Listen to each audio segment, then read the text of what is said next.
Hello दोस्तों, अस्सलाम वालेकुम। तो आज के इस वीडियो में मैं आप लोगों को पढ़ाने वाली हूँ रोशनी बुक का चैप्टर 5 अफसाना अर्जुन। और ये जो अफसाना है आप लोगों के बुक में बहुत ही लंबा करके दिया हुआ है, लेकिन मैं आप लोगों को बिल्कुल शॉर्टकट में बताऊंगी और आप लोगों को समझ में भी आएगी। और इससे जो भी क्वेश्चन एग्जाम में पूछा जाएगा आप लोग चुटकियों में बना लेंगे। तो शुरू करती हूँ। देखिए, चैप्टर है 5। अफसाना का नाम है अर्जुन। क्या है अफसाना का नाम? अर्जुन। अब देखिए, ये जो अर्जुन जो अफसाना है, इसके मुसन्निफ यानी राइटर कौन हुए? तो महाश्वेता देवी। राइटर कौन है? महाश्वेता देवी। और ये एक औरत है। महाश्वेता देवी क्या है? एक औरत है।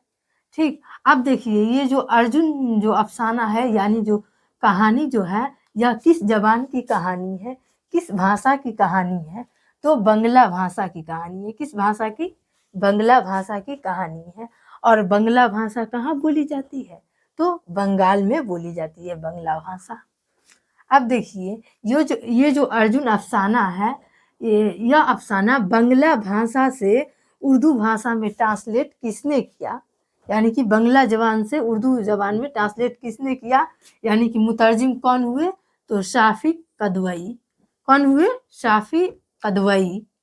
मुतरजिम हुए शाफिक कदवई। तो इतना तक समझ गए। अब देखिए, आप लोग सोचते होंगे जो ये कहानी का नाम है अर्जुन, क्या है? अर्जुन। तो अर्जुन तो किसी आदमी का नाम होगा? नहीं, यहाँ पर अर्जुन किसी आदमी का नाम नहीं है। अर्जुन दरख्त का नाम है, यानी पेड़ का नाम है। पेड़ को उर्दू में दरख्त बोलते हैं। दरख्त का नाम क्या है? अर्जुन। आप लोगों से एग्जाम में अगर क्वेश्चन पूछी जाएगी तो इस तरह पूछी जाएगी, अर्जुन क्या चीज का नाम है? तो आप लोग दरख्त में टिक कीजिएगा। ठीक। तो अब देखिए, ये जो अर्जुन नाम का कहानी है, यह कहानी बंगाल के पिरोलिया जंगल की कहानी है। कहाँ की है? बंगाल के पिरोलिया जंगल की कहानी है। देखिए, पिरोलिया जंगल की कहानी है। बंगाल में एक पिरोलिया जंगल है, उसी जंगल की कहानी है। देखिए, पिरोलिया जंगल की कहानी है। तो अब देख लीजिए इस अफसाना में किरदार कौन कौन है। टोटल 8 किरदार है। तो देख लीजिए। देखिए, ये पहला किरदार है केतु, जो इस अफसाने का एकदम मरकजी किरदार है। एकदम मेन हीरो कौन है?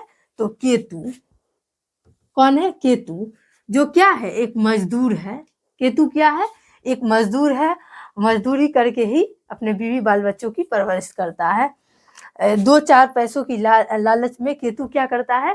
पेड़ों की कटाई करता है और उससे जो पैसा होता है वो उसी से अपने बीवी बाल बच्चों की परवरिश करता है। और पेड़ काटने के जुल्म में यह जेल भी जाता है। केतु जेल भी जाता है। जब केतु जेल जाता है तो केतु के स्थान पर उसकी बीवी मोहिनी। केतु की बीवी कौन है?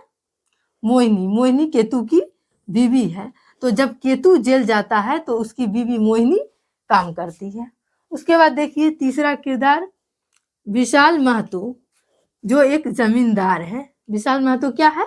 जमींदार है, जो धान की खेती करता है। विशाल महतो धान की खेती करता है। उसके बाद देखिए चौथा किरदार राम हलदर। राम हलदर जो क्या है? ठेकेदार है। ठेकेदार है, यानी कि मतलब ये लकड़ी चीरने वाले फैक्ट्री का मालिक रहता है। ये फैक्ट्री का मालिक रहता है राम हलदर। और इस राम हलदर का मतलब लगाव सियासी पार्टी से रहता है, यानी कि पॉलिटिक्स भी करता है राम हलदर, इलेक्शन लड़ता है। उसके बाद देखिए पांचवा किरदार राम बाबू, जो ट्रक का मालिक है। ये जो है राम हलदर, यह पेड़ों को खरीदता है तो राम बाबू के ट्रक से इसको लाद कर ले जाता है अपने फैक्ट्री में। उसके बाद देखिए छठा किरदार बन्ना माली, जो क्या है? एक मजदूर है। क्या है? एक मजदूर है। केतु की तरह ही एक मजदूर है। उसके बाद देखिए डग्गा, सातवां किरदार डग्गा, ये भी क्या है? एक मजदूर है। फिर पीताम्बर ये भी क्या? एक मजदूर है। केतु की तरह ही मजदूर है। मतलब अपने बाल बच्चों की परवरिश के लिए ये भी मजदूरी करता है और पेड़ों की कटाई करता है और उसी के जुल्म में जेल भी जाता है। और केतु का दोस्त भी है, ये जो है बन्ना, माली, डग्गा, पीताम्बर, यह केतु का दोस्त भी है। ये जो है केतु, बन्ना, माली, डग्गा और पीताम्बर, ये सब कहाँ के रहने वाले हैं? तो शावर कबीले के रहने वाले हैं। कहाँ के रहने वाले हैं? शावर कबीले के रहने वाले हैं। और कबीला का मतलब होता है गांव से कम संख्या में जहाँ पर लोग रहते हैं उसको कबीला बोलते हैं। तो ये सब कहाँ के रहने वाले हैं? शावर कबीला के रहने वाले हैं। अब देखिए कहानी कुछ इस तरह से शुरू होती है। ये जो केतु रहता है यह एक मजदूर रहता है जो 2-4 पैसों की लालच में पेड़ों की कटाई करता है और उसी 2-4 पैसों से ये अपने बीवी बाल बच्चों की परवरिश करता है। और पेड़ काटने के जुल्म में केतु बार बार जेल जाता है। एक बार जेल जाता है तो फिर छूट कर आता है, फिर पेड़ काटता है, फिर जेल जाता है, बार बार जेल ही जाता रहता है। जब यह जेल में रहता है तो केतु के स्थान पर उसकी बीवी मोहिनी काम करती है। मोहिनी, इसमें किरदार का नाम याद रखिएगा। केतु की बीवी कौन है? मोहिनी। तो केतु के स्थान पर मोहिनी काम करती है। उसके बाद देखिए इस अफसाना का एक दबंग आदमी है राम हलदर। क्या है? मतलब एक तरह से मेन किरदार ये भी है राम हलदर। ये राम हलदर क्या करता है, इसका लगाव मतलब सियासी पार्टी से रहता है, पैसे वाला रहता है बहुत ही। तो ये राम हलदर मतलब लकड़ियों को, पेड़ों को खरीदता है और पेड़ों को खरीद कर और बहुत ही ज्यादा दामों में बेचता है, बहुत ही मुनाफा कमाता है। तो ये राम हलदर जब पेड़ खरीदता है, कोई भी पेड़ इसको पसंद आता है तो यह राम हलदर क्या करता है, विशाल महतो से कहता है। किससे कहता है? विशाल महतो से, जो मुझे ये पेड़ चाहिए।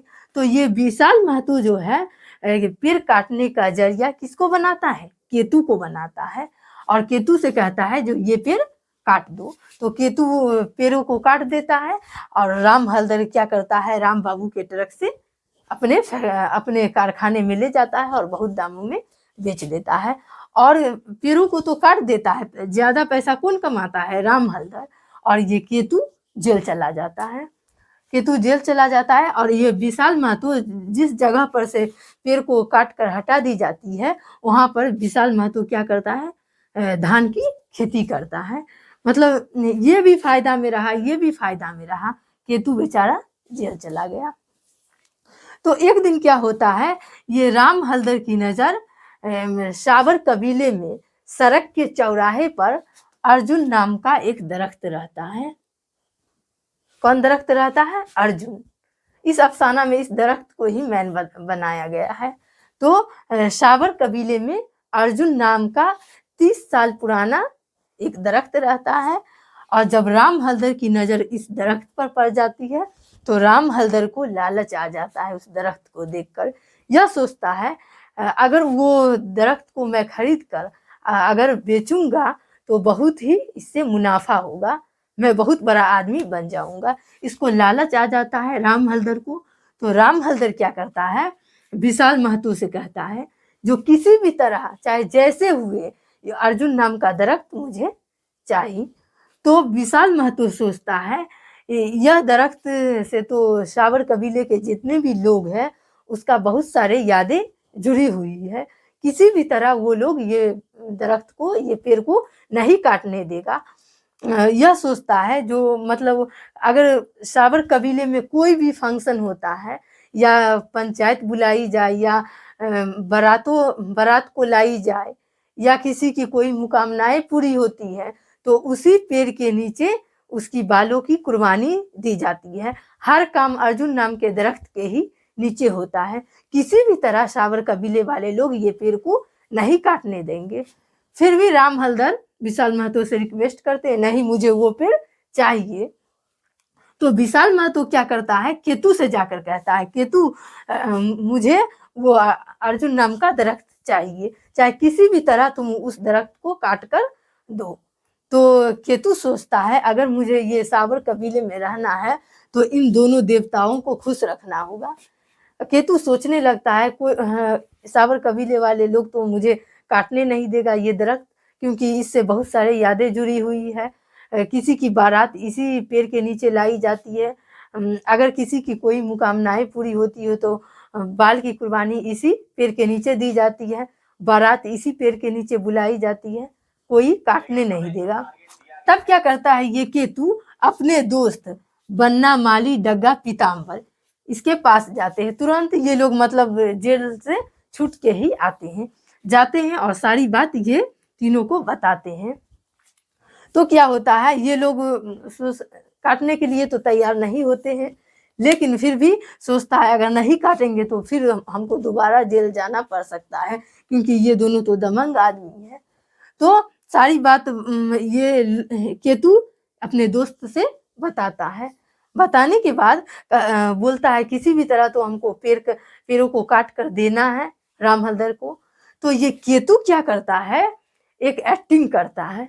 क्या करता है, अर्जुन के पेड़ के नीचे जाता है, एकदम ढोल ताशे के साथ जाता है, एकदम ढोल बजाते हुए जाता है और इस तरह एक्टिंग करने लगता है, बोलने लगता है अगर ये अर्जुन नाम का दरख्त नहीं काटी गई तो सावर कबीले पर तबाही आ सकती है। और एकदम नाचने लगता है, वहां पर ढोल बजाता है, बहुत सारा आदमी वहां पर जमा हो जाता है और ये बोलने लगता है।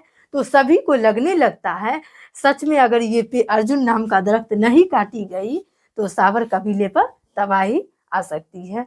और ये लगने लगा जो ये केतु नहीं बोल रहा है, इसके ऊपर का देवता बोल रहा है, केतु के ऊपर का देवता बोल रहा है। इस तरह ये एक्टिंग किया ना कि सभी को लगने लगा जो ये केतु नहीं बोल रहा है, इसके ऊपर का देवी देवता बोल रहा है और सभी को लगने लगा सच में ये पेड़ नहीं कटेगी तो सावर कबीले पर तबाही आ सकती है। तो अंत में क्या होता है, केतु अर्जुन नाम के दरख्त को काट देता है और राम हलदर उस पेड़ को राम बाबू के ट्रक से ले जाता है और अच्छे दामों में बेचता है। तो ये कहानी यहीं पर खत्म हो गई और इसका जो क्वेश्चन आंसर है ये आप लोग खुद से बना लेंगे, क्योंकि इसमें किरदारों का नाम आप लोग को याद रखना है। ये कहानी यहीं पर खत्म हो गई। तो लीजिए स्क्रीनशॉट। तो अगर आपको चैप्टर से रिलेटेड अगर कोई भी कंफ्यूजन हो तो आप कमेंट करके बताइएगा और अगर चैनल पर नए हैं तो चैनल को सब्सक्राइब कर लीजिए। इससे आप लोगों को यह फायदा होगा कि मेरा आने वाले ऑल वीडियो की नोटिफिकेशन सबसे पहले आप तक पहुंचे। और वीडियो को ज़्यादा से ज़्यादा शेयर कीजिए, लाइक कीजिए। फिर मिलती हूँ नेक्स्ट वीडियो में। अस्सलामु अलैकुम।